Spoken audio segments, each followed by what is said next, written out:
लब्बैक लब्बैक लब्बैक या रसूलल्लाह जी।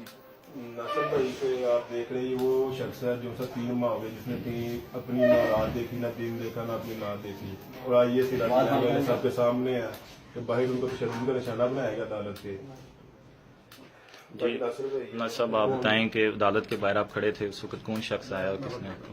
मैं अदालत के बाहर खड़ा था, अदालत के मतलब सामने हम जो ही यहाँ से निकले हैं तो आसम बाटना में गुंडा है, उसने मेरे ऊपर कातलाना हमले की कोशिश की है और मेरे पीछे से वार की है।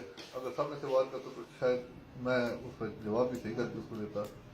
ना मर्दों की तरह उसने पीछे से हमला किया है और आते ही घोंसों मुक्कों और उसके हाथ में पिस्टल था, उसके पट मुझे मारे हैं और अदालत के सामने पुलिस के सामने ये सारी कार्रवाई हुई है।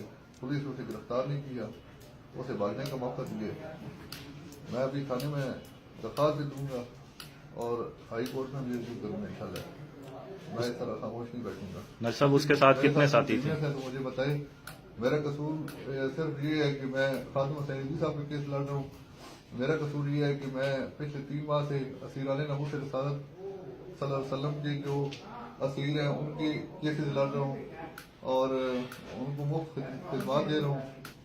मेरा कसूर शायद यही है कि मैं हक वालों के साथ खड़ा हूँ और इसके अलावा भी शायद मेरे कसूर होंगे, तो मुझे उसका नॉलेज नहीं है।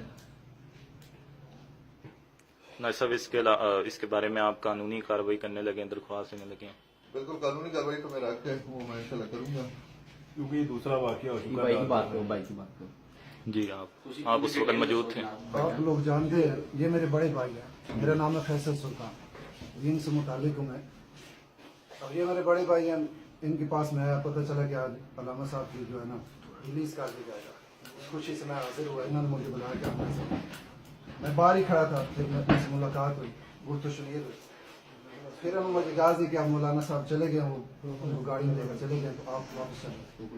मैं इजाज़त लेकर जो ही गया अपने मोटरसाइकिल की अभी चाबी आ नहीं गई थी तो देखा कि भाई को जदू को कुछ लोग आ रहे हैं और उनके जो 2-3 साथी थे उनको पता भी नहीं चला कि उन्होंने अचानक उन पर हमला किया और उनको समझने मौका नहीं मिला। मैं दौड़ कर गया हूँ और उस हमला करने वाले शख्स को फौरी जाकर पकड़ा बालों से, लेकिन वो इससे पहले भाई पर काफी हमला कर चुका था।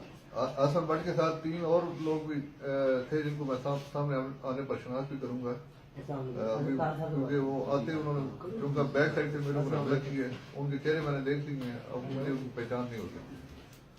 इन लोगों ने नकाब डाले हुए थे, हसन का नकाब मेरे हाथ लगने से उतर गया, वो इस वजह से वो आइडेंटिफाई हो गया। इन लोगों ने चेहरों पे नकाब डाले हुए थे। ये असल शख्स, इसको मैं अदरवाइज भी जानता हूँ, अब मैं वो देखता हूँ वो किधर रहता है, नाम है या नहीं है पता नहीं, क्या सिलसिला है, जो भी सिलसिला है वो इंशाल्लाह फाइंड आउट करते हैं।